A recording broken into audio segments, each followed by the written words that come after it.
This is something that's been very near and dear to my heart for almost 2 or 3 years now. When I heard about the Oregon Military Museum campaign and the project to build a new museum, actually it was, I had a meeting actually with the Major General Reese, who was in charge at the time of the National Guard, and I said, what about if we named the museum after my father? They thought it was a great idea. They said, hey, but Tommy, we'd like you to help out and see what we can do as far as profile and raising funds. So that's where it all started about 2 or 3 years ago. This is an event that's going to jumpstart the second half of our campaign. It's a $15 million campaign, and we're about halfway there right now. I think we're about at 7. And tonight we're going to raise $1 million. We've already got 900 in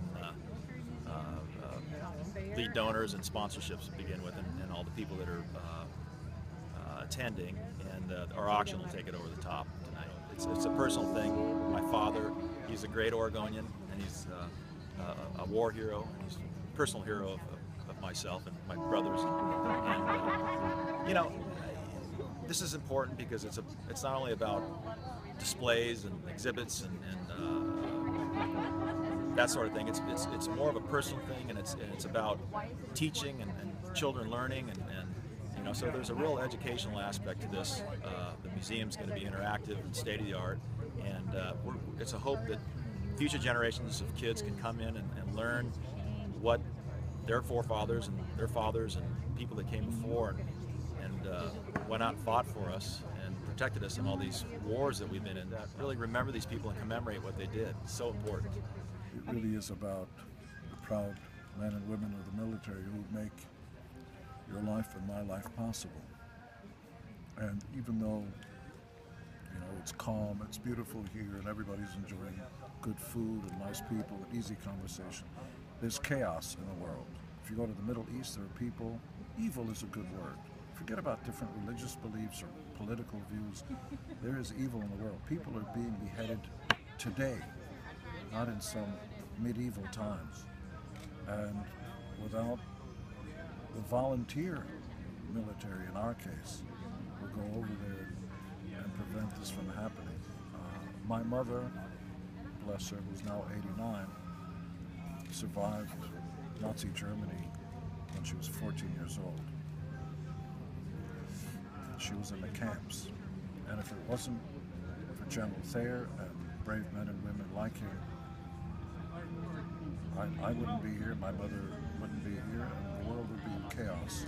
And the least we can do, you, me, everybody else, is yes, to have a museum that is a living history book, because young people today and the future generations can't just read books or watch it on video because it's unemotional, it's over there.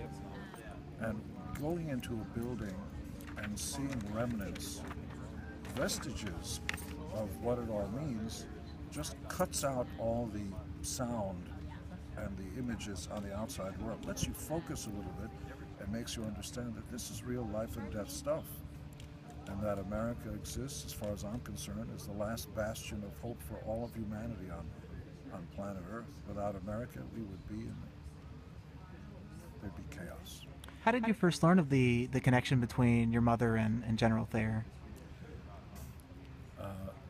We were having a cordial dinner with Tommy and his family, and the General started talking about the horrors that they saw when they were liberating the camps in Nazi Germany. My mom won't talk about it, and there were no names bandied about, you know, in those days, because, you know, records are sketchy. They could have freed one of the camps where my mother was. I don't know. Anytime that we can do anything that celebrates the military is something that we want to be a part of. I want to be a part of it. People take liberty and freedom too much for granted. There are people who risk life and limb and do it of a voluntary devotion, dedication. Those are people that we need to spotlight, and if we can use our spotlight to shine it on the people who really deserve it, then it's something we should do.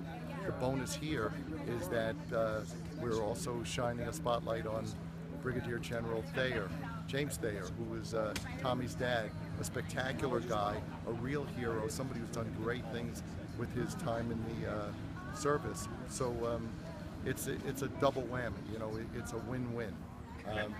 For me, giving back in ways like this is not an option, it's always an obligation. We owe it to these people who've given so much to us.